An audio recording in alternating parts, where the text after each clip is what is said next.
Gas সংকটের কারণে বিদ্যুৎ উৎপাদন মোট ক্ষমতার অর্ধেকের নিচে নেমেছে বলে জানিয়েছে বিদ্যুৎ বিভাগ।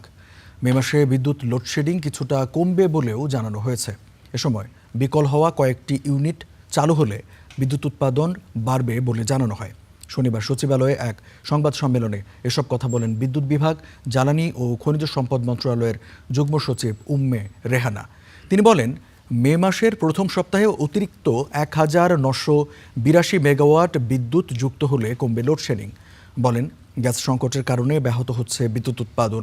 এ সময় তিনি উদাহরণ দিয়ে বলেন, গতকাল বিদ্যুতের চাহিদা ছিল ১৫,৭৬৭ মেগাওয়াট, উৎপাদন হয়েছে ১৩,৬৮১ মেগাওয়াট, ঘাটতি ছিল প্রায় ২,০০০ মেগাওয়াট। আজও চাহিদার তুলনায় ঘাটতি প্রায় ৩,০০০ মেগাওয়াট।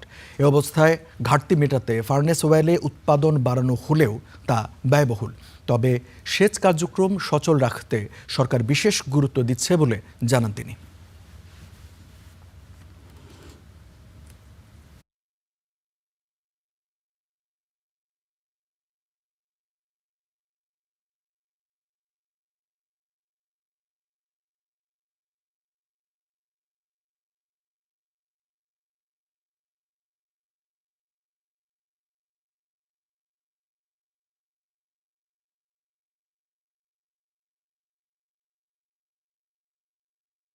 জ্বালানির এই সংকটের কারণে তারা যদি ১২০০ MMCFD গ্যাসও আমাদেরকে দিতে পারতো, তাহলেও আমরা ৭,২০০ মেগাওয়াট বিদ্যুৎ উৎপাদন করতে পারতাম অনেক কম পয়সায়। কিন্তু তারা আমাদেরকে ৮৫০ থেকে ৯০০ MMCFD গ্যাস দিতে পারছে।